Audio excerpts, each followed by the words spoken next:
Assalamualaikum warahmatullahi wabarakatuh. Waalaikumsalam warahmatullahi wabarakatuh. Kepada yang terhormat Bapak Sumintar selaku fasilitator kelas 277, yang terhormat Ibu Sukesi beserta Bapak Zainal sebagai pengajar praktek kelas 277, dan teman-teman yang berbahagia di ruang kolaborasi ini yang yang mau lulus ya. Selamat berbahagia. Asyhadu alla ilaha illallah wa asyhadu anna Muhammadan abduhu wa rasuluh sallallahu alaihi wasallam wa ala alihi wa ashabihi amma ba'du. Syukur atas kehadirat Allah Subhanahu wa taala yang mana telah memberikan kita nikmat, rahmat dan hidayahnya kepada kita, yang kita bisa berkumpul di ruang kolaborasi modul 3.3 ini dengan keadaan sehat walafiat. Allahumma amin. Sholawat serta salam kami haturkan kepada Nabi Muhammad SAW yang kita nantikan syafaatnya di yaumul kiamah nanti. Allahumma amin. Nah, teman-teman, sebelum kita lanjutkan, marilah kita buka presentasi ini dengan bacaan basmalah bersama-sama. Bismillahirrahmanirrahim. Sebelumnya izinkan saya sedikit berpantun. Ini belajar, Pak. Nanti jawabnya ya nggih. Mboten cakep. Siap. Nanti yang terakhir ya ngoten nggih 3 kali nggih. Ya. Ya. Ya. Oke. Sudah siap nggih? Ya. Burung terbang tinggi di angkasa. Dereng Ya. menyambut siang yang penuh cahaya. Ya. Ruang kolaborasi, mari kita buka. Ya. Bersama berkarya, wujudkan cita-cita. Iya.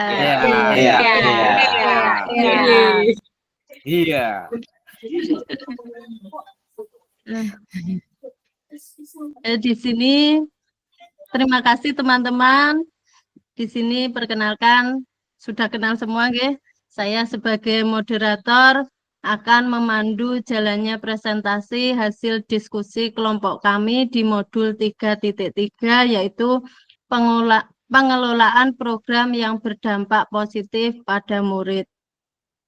Nah, perkenalkan, ini anggota kelompok kami, yaitu Ibu Fitri Nur sebagai penyaji 1, Ibu Ana Astuti sebagai penyaji 2, Ibu Ayang Palupi sebagai penyaji 3, dan Bapak Lili penyaji 4. Nah, sebelum kita lanjut, mari kita ber-ice breaking dulu. Sudah siap teman-teman? Mau Mbak, slide selanjutnya. Siap. Ya, kuis.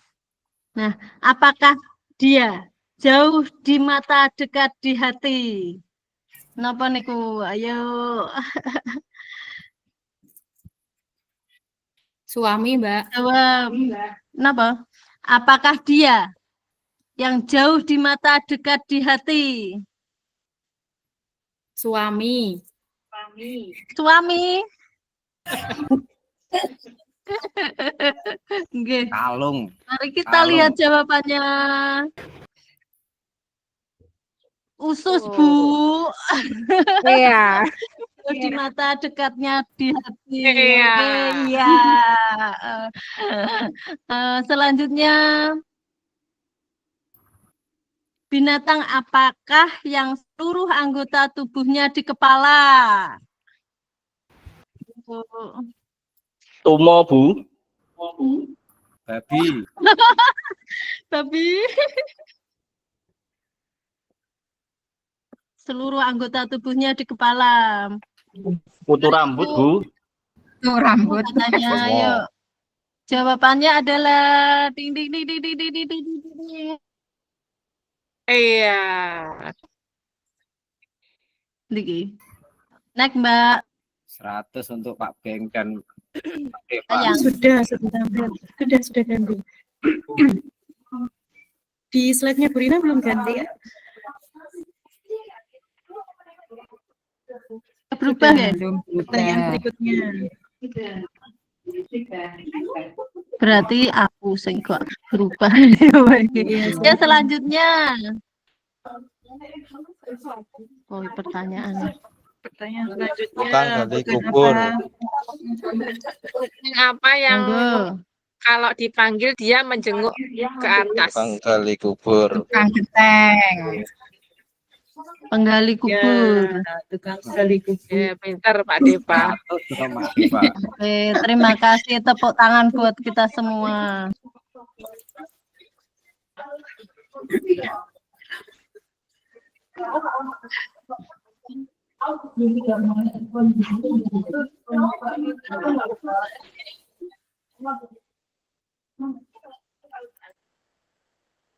Baiklah teman-teman, terima kasih atas partisipasinya.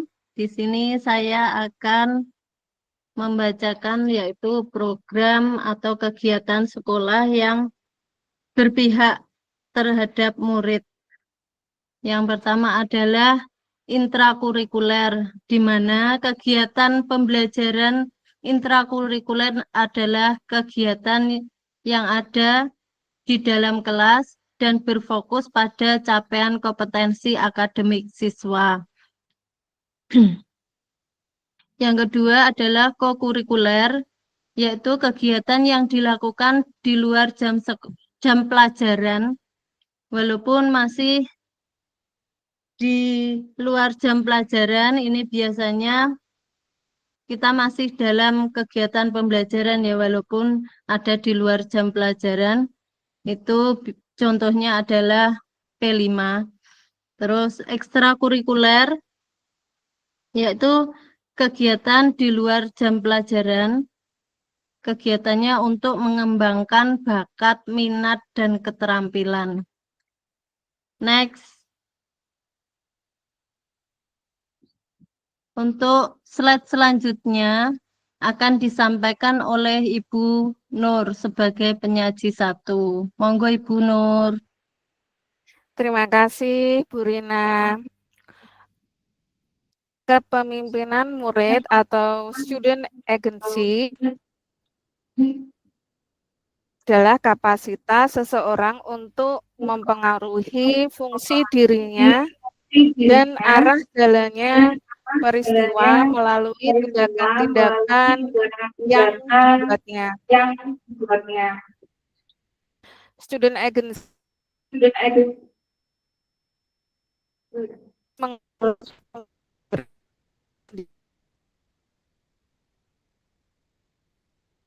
Maaf Bu, dan terputus-putus Bu. mengungkapkan rasa ingin. Oh ya, maaf ya. Saya ulangi yang student agency ya. Pembelajaran mereka sendiri membuat pilihan, menyuarakan opini, mengajukan pertanyaan, dan mengungkapkan rasa ingin tahu, berpartisipasi dan berkontribusi sehingga potensi kepemimpinannya dapat berkembang dengan baik. Next.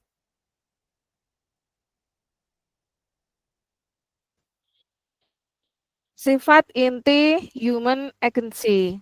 Yang pertama, intensi di sini maksudnya adalah kesengajaan atau intentionality. Niat yang dibarengi dengan rencana.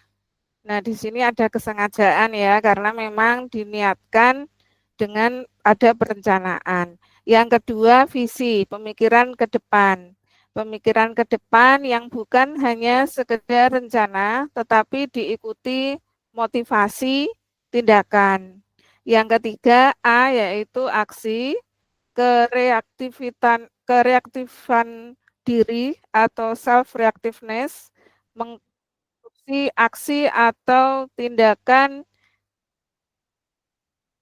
yang tepat untuk memotivasi serta mengatur eksekusinya. Yang keempat, R yaitu refleksi. Di sini maksudnya adalah kemampuan untuk melakukan refleksi diri sendiri dan memaknai tindakan dalam pencapaian tujuan dengan tepat. Next. Aspek tumbuh kembang murid. Nah, di sini tumbuh kembang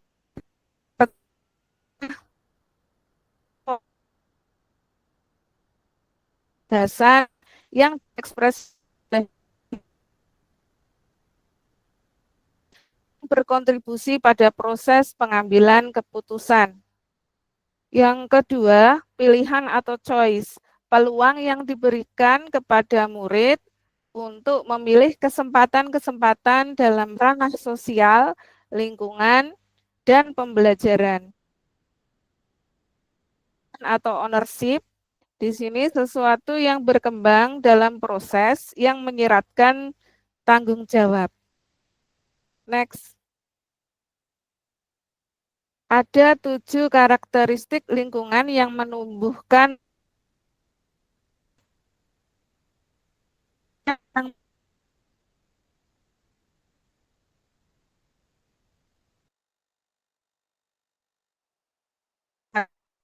yang positif.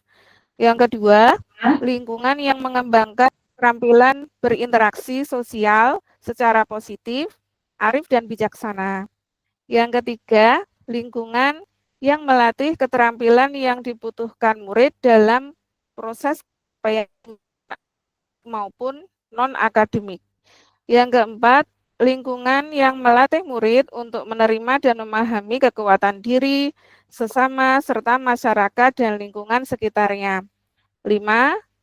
Lingkungan yang membuka wawasan murid agar dapat menentukan dan menindaklanjuti tujuan, harapan, atau mimpi yang manfaat dan kebaikannya. Yang keenam, lingkungan murid sedemikian rupa sehingga terlibat aktif dalam proses belajarnya sendiri. Yang ketujuh, lingkungan yang menumbuhkan daya lenting dan sikap tangguh murid untuk terus bangkit di tengah kesempitan dan kesulitan. Sekian Bu Rina, saya kembalikan ke moderator. Terima kasih Bu Nur atas presentasinya. Yang berikutnya akan disampaikan oleh Ibu Ana. Silahkan Ibu Ana. Terima kasih Ibu Rina untuk waktunya. Dan selanjutnya adalah next Mbak Ayang. Poin-poin yang harus didiskusikan diantaranya adalah sebagai berikut. 1. Jenis program atau kegiatannya. Apakah program atau kegiatan tersebut termasuk dalam intrakurikuler, kokurikuler, atau ekstrakurikuler dengan mengacu pada minimal 1 karakteristik lingkungan yang mengembangkan keterampilan berinteraksi secara positif, arif, dan bijaksana sesuai jenjang kelas yang menjadi target. Kedua, menuliskan ringkasan umum program atau kegiatan. Memenuhi komponen apa, bagaimana, mengapa program tersebut dilaksanakan. Ketiga, membuat dan mendeskripsikan diagram Y beserta strategi bagaimana mendorong suara pilihan kepemimpinan murid sesuai program atau kegiatan. Next. Program yang disepakati adalah gelisah. Gerakan literasi sekolah dari kelompok kami akan membahas tentang gelisah gerakan literasi sekolah. Next. Deskripsi program. Apa, bagaimana, mengapa kami memilih literasi atau gelisah tadi. Next akan saya jelaskan. Next.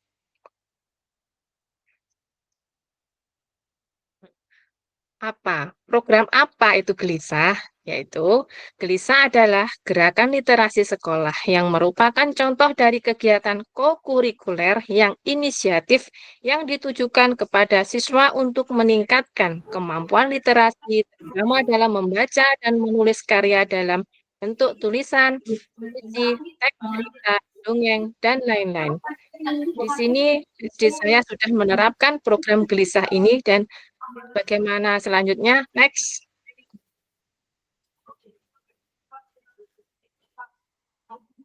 Mbak Yang.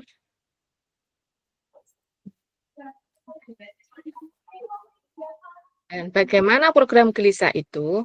Gelisah ini dilaksanakan 3 kali dalam seminggu dengan cara setiap pagi hari sebelum pembelajaran dengan pelaksanaan di perpustakaan sekolah secara bersama-sama dari kelas 1 sampai kelas 6 dengan didampingi guru piket yang sudah dijadwalkan.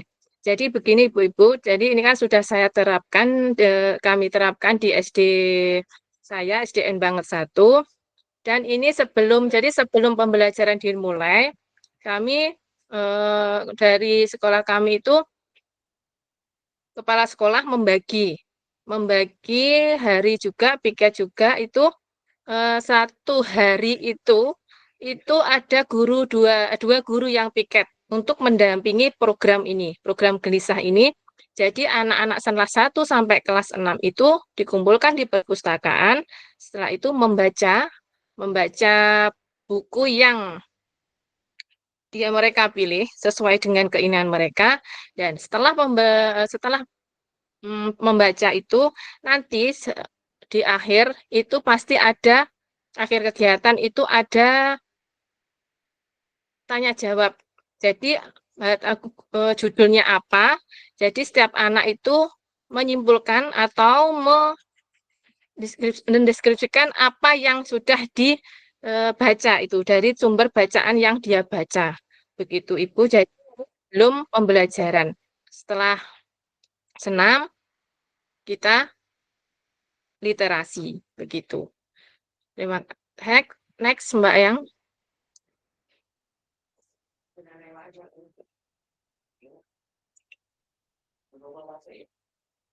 Next. Mbak Ana coba di slide ini deh, bisa dikembalikan ke moderator. Sudah berubah ya? Tapi basis ini belum berubah. Bentar, Mbak.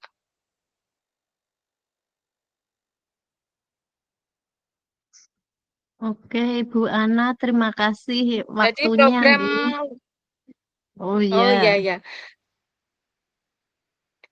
Terima kasih Mbak Rina atas waktunya. Oke. Untuk berikutnya adalah Ibu Ayang Palupi. Monggo, waktunya Ibu Ayang. Terima kasih kepada moderator. Berikutnya adalah masih terkait dengan program Gelisah yang kita sepakati, yaitu dari segi pertanyaan masih melanjutkan dari pemaparan dari Bu Ana tadi, yaitu bagaimana sistem pelaksanaan program Gelisah itu dilaksanakan. Jadi sistemnya adalah di mana setiap peserta didik itu dipersilahkan mengambil buku yang disediakan pada perpustakaan sekolah, jadi sesuai keinginan mereka. Dengan durasi waktu gerakan Gelisah atau literasi ini adalah 15-30 menit saat pelaksanaan. Dan ketika buku bacaan itu tidak selesai, maka dilanjutkan pada kegiatan selanjutnya dengan cara memberi tanda pada buku yang sudah dibaca dengan pendampingan guru piket. Jadi di sini program Gelisah ini dilaksanakan sesuai tadi yang dijelaskan, yaitu siswa diberi kesempatan atau sesuai keinginan peserta didik untuk mengambil buku apa yang ingin dibaca, seperti itu. Jadi di sini peserta didik dilatih untuk bertanggung jawab pula dengan apa yang sudah mereka baca. Jadi ketika nanti di akhir kegiatan Gelisah, yaitu dalam rentan waktu 15-30 menit, peserta didik diwajibkan untuk memaparkan apa yang sudah dibacanya kepada rekan-rekan teman yang lain. Nah, begitu juga jika peserta didik belum selesai untuk melanjutkan kegiatan belajarnya, maka pada buku yang mereka baca itu diberikan tanda. Jadi sampai mana mereka selesai membaca, mungkin nanti pada program gelisah yang akan datang bisa dilanjutkan dengan mencari judul buku yang sudah dibacanya. Berikutnya, diharapkan dengan program gelisah ini mampu mengembangkan keterampilan membaca dan menulis siswa. Jadi di sini setiap siswa akan mampu menjelaskan apa yang sudah dibaca, dan diharapkan juga siswa bisa membuat kesimpulan dari sumber bacaan serta mampu menulis karya sastra sederhana. Karena diketahui bahwa di perpustakaan sekolah itu sendiri sudah disediakan banyak buku, dari mulai buku pelajaran, buku literasi cerita, berupa dongeng, cerpen, ataupun puisi. Jadi diharapkan di sini dengan adanya program gelisah ini, peserta didik mampu menggali kemampuan. Salah satunya yaitu berpikir kritis dalam mengembangkan apa yang mereka dapat dari sumber bacaan tersebut. Salah satunya yaitu membuat bacaan, bisa berupa bacaan, bisa berupa puisi, prosa, dongeng, bahkan siswa di sini dilatih untuk menampilkan apa yang sudah mereka baca. Misalkan menceritakan kembali di hadapan peserta didik lain dan di hadapan guru-guru yang ada. Berikutnya, nah kenapa kita di sekolah mengadakan program gelisah? Nah, jadi gelisah ini dilaksanakan seperti yang kita ketahui bahwa peserta didik sekarang ini sangat minim dalam minat berliterasi, terutama baik membaca maupun kemampuan menulis. Tingkat literasi siswa di Indonesia kita ketahui masih rendah dibandingkan negara-negara lain. Rendahnya kemampuan literasi ini berdampak negatif pada prestasi akademik nantinya dan keterampilan hidup siswa, karena diketahui bahwa kemampuan membaca inilah yang dianggap penting oleh kita semua. Karena dengan membaca itu siswa diharapkan mampu memahami informasi dari apa yang sudah mereka baca. Jadi di sini literasi tidak hanya sekedar kemampuan membaca dan menulis, tetapi juga mencakup kemampuan memahami, menganalisis, dan menggunakan informasi tersebut secara efektif dalam kehidupan sehari-hari. Kadang kita ketahui bahwa siswa itu sekedar membaca, tapi tidak paham apa yang ia bacakan. Jadi di sini dengan gerakan gelisah ini diharapkan para peserta didik mampu mengerti apa yang mereka baca. Lebih tepatnya untuk menceritakan kembali dan menggali informasi dari apa yang sudah mereka baca.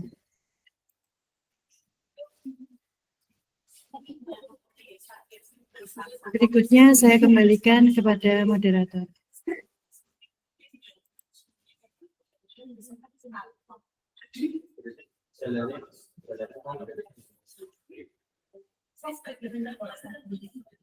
Halo Purina, saya kembalikan Halo, Bu Moderator.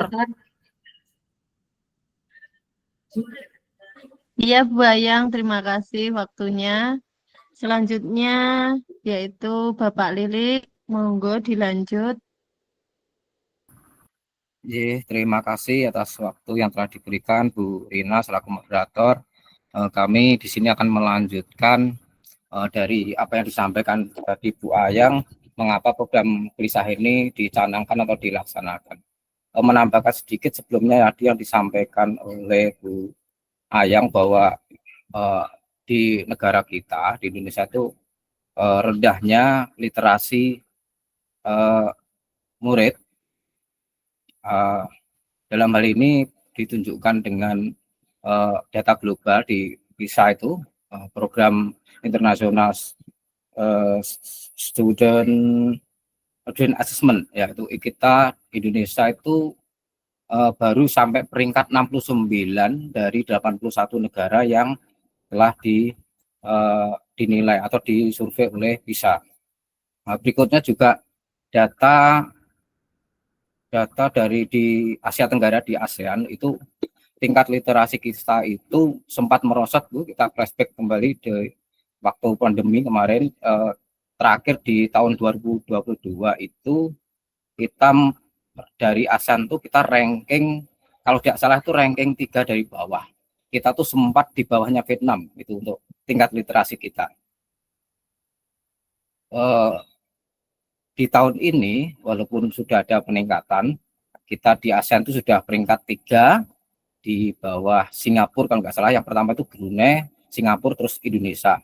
Walaupun demikian kita tidak semata-mata berbangga diri dan meremehkan literasi ini. Tentunya kita ya sebagai manusia ya harus jangan cepat puas apa yang telah kita dapatkan untuk kita capai. Tentunya kita menginginkan yang terbaik bagi bangsa Indonesia. Nah, dari sinilah mengapa program gelisah ini kita pilih atau kita canangkan dalam kegiatan ini, mengingat tadi yang telah saya sampaikan bahwa data dunia atau global itu tingkat literasi kita belum tinggi, masih rendah, termasuk masih rendah. Next, Bu Ayang. Salah satunya tadi yang sebelumnya disampaikan oleh Bu Ayang dan saya tambahi sedikit tadi, berikutnya adalah mengapa program gelisah ini dicanangkan itu untuk mengurangi dampak gadget yang semakin marak di kalangan anak-anak, tentunya sangat berdampak buruk bagi kegiatan belajaran dan perkembangan mental peserta didik. Jadi sini mungkin ada pertanyaan, bukan gadget itu kan juga bisa jadi sarana untuk literasi. Nah, kelemahan gadget ini menurut kami ya, itu oke lah, masih bisa lah untuk dalam unsur literasi itu masih masuk lah. Tetapi untuk filterisasinya itu sangat sulit ya, karena di gadget itu kan banyak situs-situs yang kurang sepantasnya untuk anak-anak ya, kurang mendidik ya, tentunya ya. Jadi maka dari itulah program gelisah ini kami pilih dan kami canangkan untuk diterapkan di sekolah. Next, Bu. Nah, dalam program gelisah ini tentunya memuat 3 aspek perkembangan, yaitu yang pertama adalah suara atau voice, berikutnya ada pilihan atau choice, dan yang ketiga adalah kepemilikan atau ownership. Dari program gelisah ini tentunya yang pertama adalah mengandung suara dari murid tentunya. Nah, diantaranya adalah murid berpendapat terkait informasi dari buku yang sudah dibaca dan mampu menyampaikan isi dari bacaan tersebut. Nah, ini termasuk dari aspek suara yang ada di program gelisah ini, dan berikutnya adalah bacaan sudah dibaca dalam bentuk ini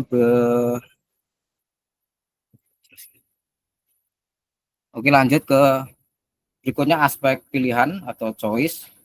Dalam program gelisah ini tentunya juga mengandung aspek choice atau pilihan bagi siswa atau murid. Yang pertama adalah murid memiliki keinginan untuk meningkatkan kemampuan berliterasi. Berikutnya yang kedua, pilihan yang kedua adalah murid diberi kesempatan untuk memilih buku yang disukainya. Jadi pilihan ini bersifat luas ya, jadi sesuai dengan bakat minat atau kesukaan muridnya. Mungkin bisa membaca buku fiktif atau yang non fiktif atau yang bersifat ilmiah dan lain sebagainya sesuai minatnya masing-masing. Berikutnya, murid diberikan kebebasan dalam memilih membuat karya yang sesuai dengan minat dan bakatnya. Nah, tentunya di dalam program gelisah ini ada targetnya nanti, ya tadi sudah disampaikan sama Bu Ana tadi bahwa ini juga ada targetnya berupa nanti bisa berupa menuliskan sinopsis, ringkasan, atau karya-karya lain, mungkin puisi atau karya sastra yang lain, atau mungkin dalam bentuk poster, gambar, dan lain sebagainya. Berikutnya aspek yang terkandung dalamnya adalah tentunya kepemilikan atau ownership. Nah, diantaranya yang pertama adalah murid dapat bertanggung jawab atas buku yang sudah dibaca, baik dalam pengembalian maupun pemahaman dari bacaan. Nah, dalam hal ini murid kan yang jelas kan meminjam buku kan, jadi dia punya tanggung jawab untuk mengembalikan dan merawat buku itu. Jadi ini di sini buku itu bisa dibawa pulang. Jadi misalkan tidak selesai di jam tersebut antara 15 sampai 30 menit tadi tidak selesai, itu bisa dibawa pulang dilanjutkan di rumah, atau bisa ditinggalkan di perpus dengan ditandai dan didampingi oleh guru pendamping tadi.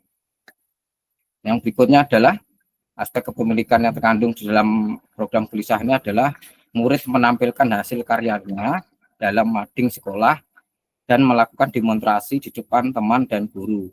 Nah, di sini murid juga bisa menampilkan hasilnya karyanya di dalam bentuk mading sekolah yang tentunya ini sangat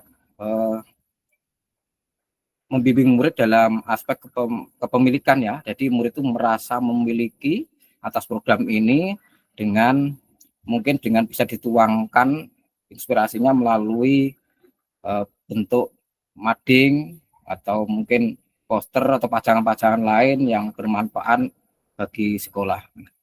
Mungkin itu yang dapat kami sampaikan. Waktu dan tempat kami kembalikan ke Bu Moderator. Terima kasih Bapak Lili, sangat luar biasa penjelasannya. Nah, sesi berikutnya adalah sesi tanya jawab.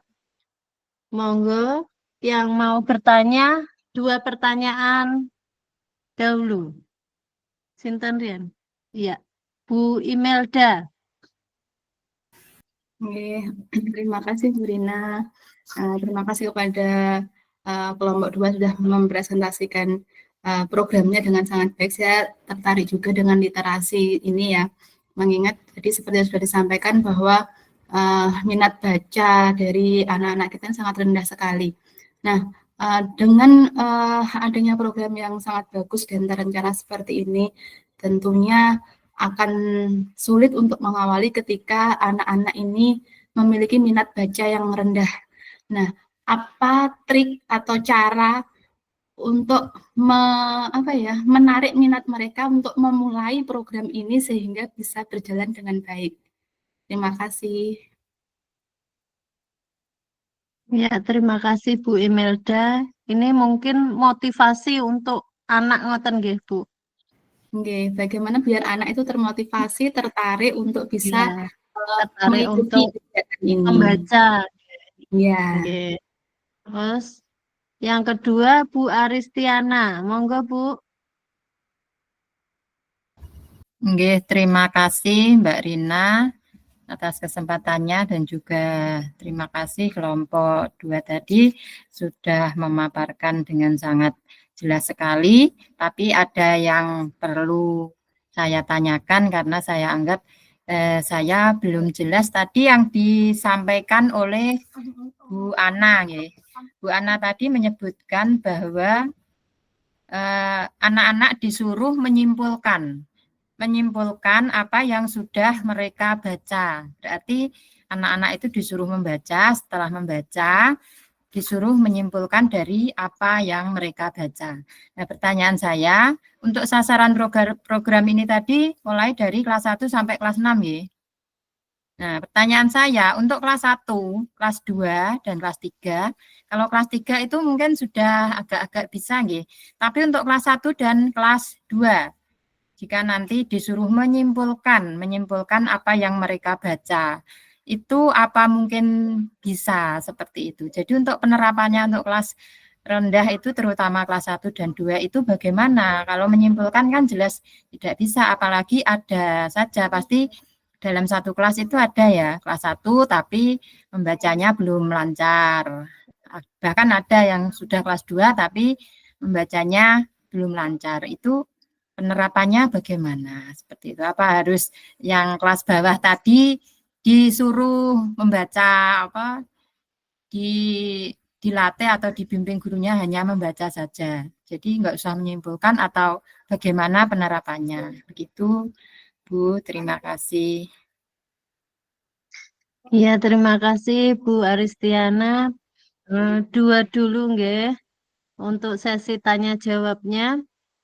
Untuk yang pertama, monggo siapa yang ingin menjawab?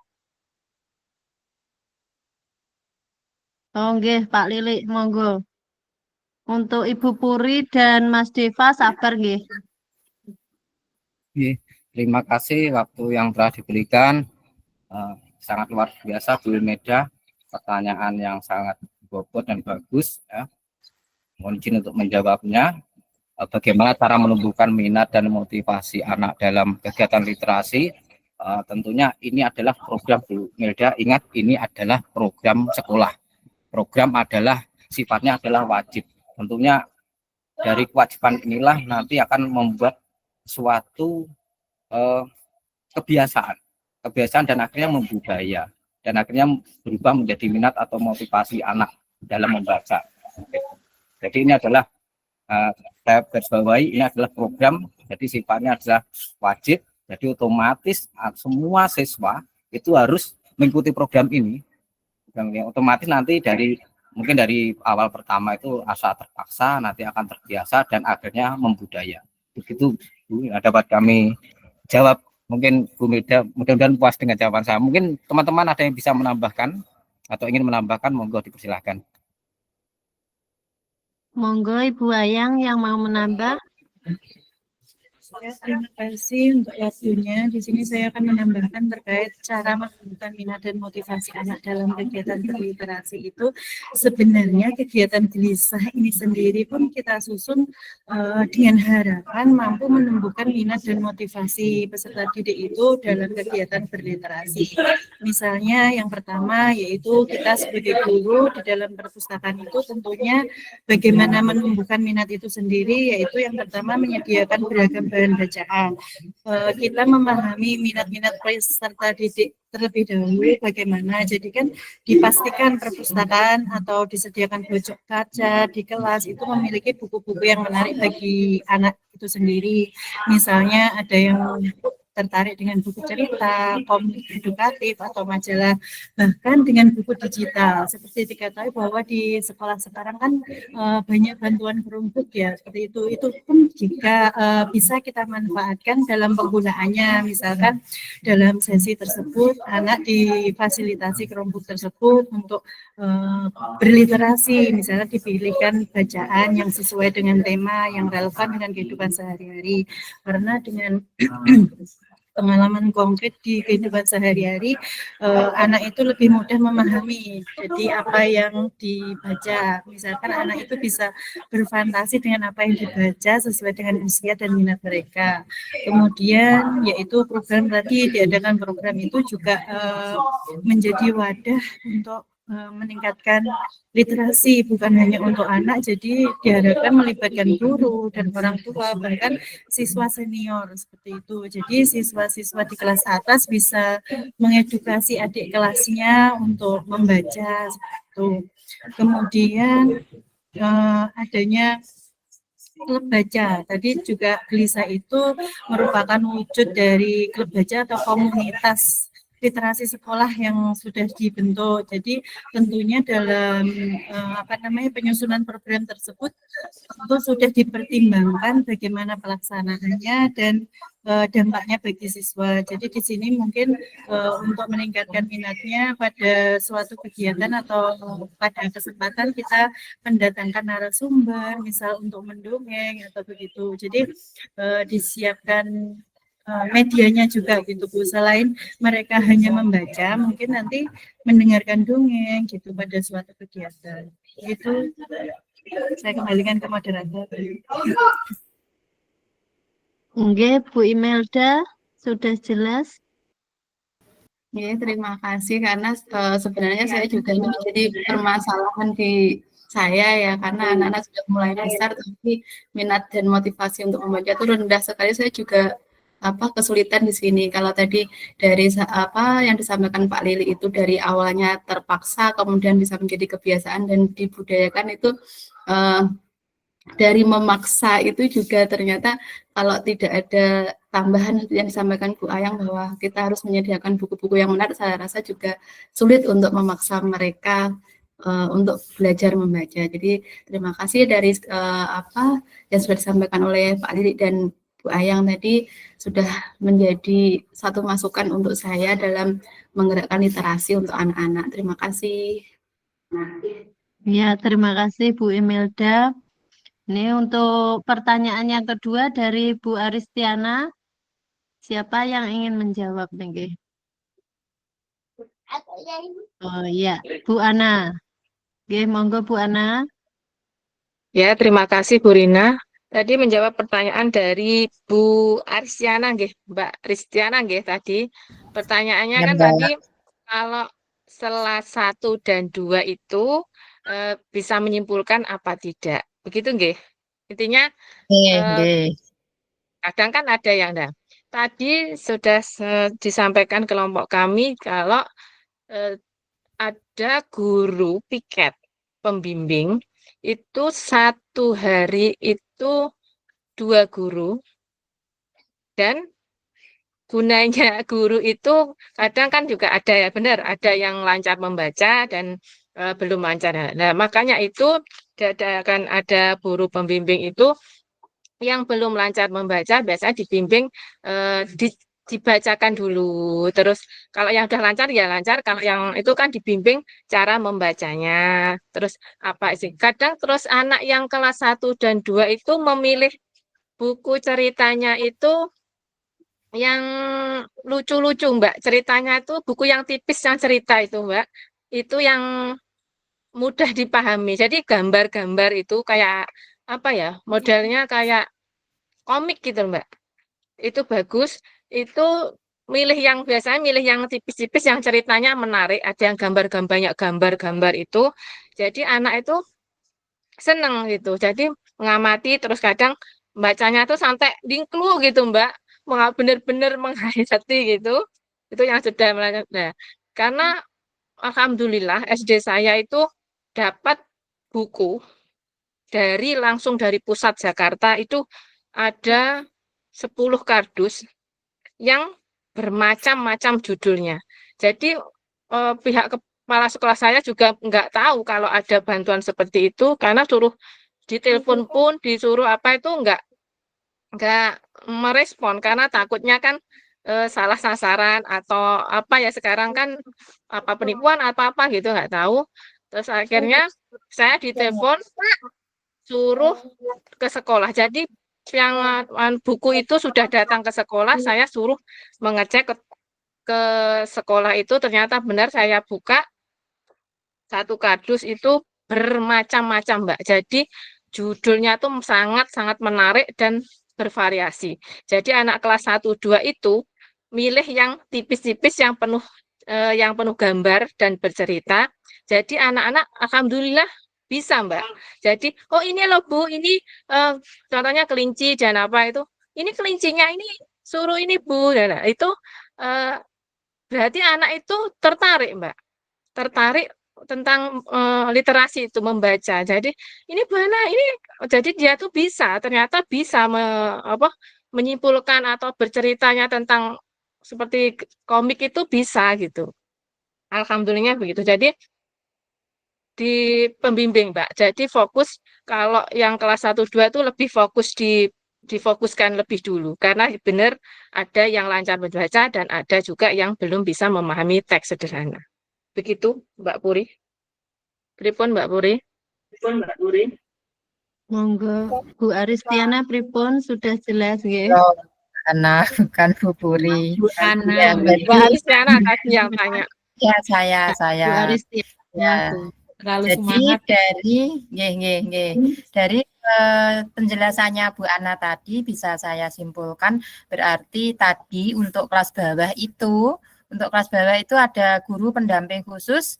Nah, untuk guru pendamping khusus atau guru yang piket itu hanya untuk mendampingi anak yang belum bisa baca seperti itu nggih Bu Ana. Jadi untuk kelas bawah itu berarti memang bukunya itu juga harus buku-buku yang menarik, dan biasanya kalau anak kelas bawah itu kan suka yang banyak gambarnya seperti itu. Berarti memang kuncinya sendiri. Ya, jadi kuncinya bukan hanya di anak yang bisa baca, tapi menurut saya kuncinya juga pada ketersediaan buku nggih. Soalnya kalau di tempat saya itu bukunya menurut saya ya kurang variatif dan sebagian besar itu sudah dimakan rayap. Jadi yang ada gambar-gambarnya banyak sekali yang dibuang karena kena rayap itu. Jadi anak-anak itu tidak tertarik, anak kelas bawah itu terutama kelas bawah itu sudah tidak tertarik karena apa? Kelas bawah itu yang dibuka dulu kan pasti sampulnya, terus nanti dalamnya berwarna, ada gambarnya apa tidak.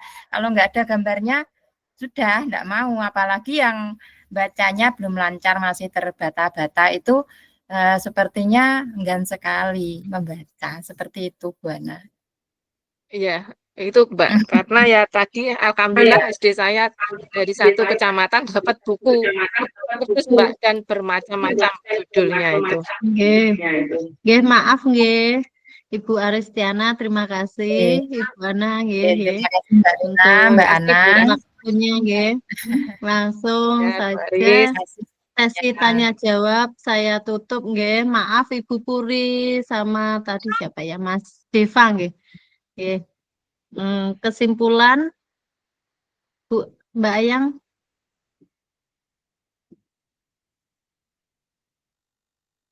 Mbak Ayang. Sudah saya ganti Purina. Oh, sudah. Oke, siap.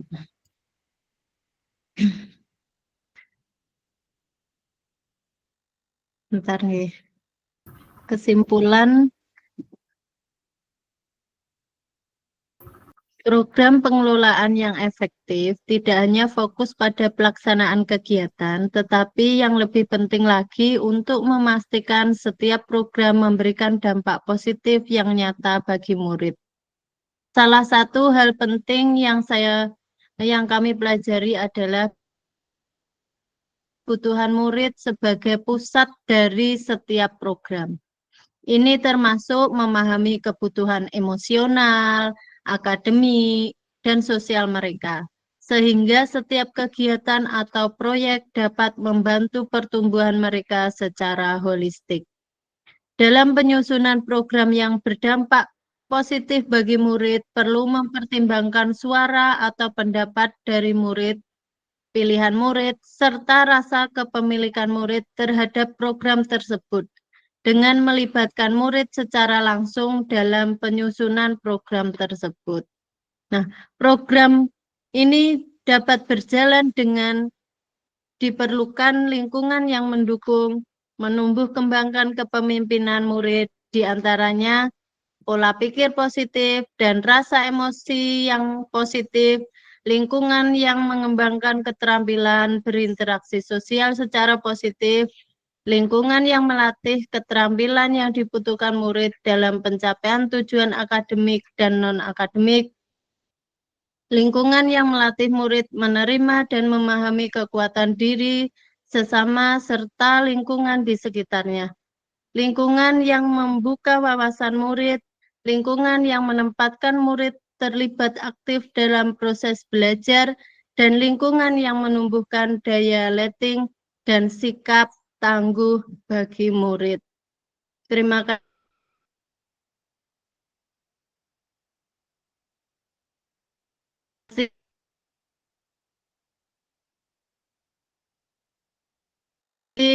Atas waktunya. Sebelum silakan berkusi nggih, nanti jawabnya jangan lupa yang nggih. Siap. Nggih, mohon mic-nya dinyalakan nggih, Bu. Nggih. Bunga mekar di tengah malam.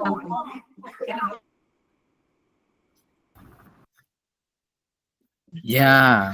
Iya.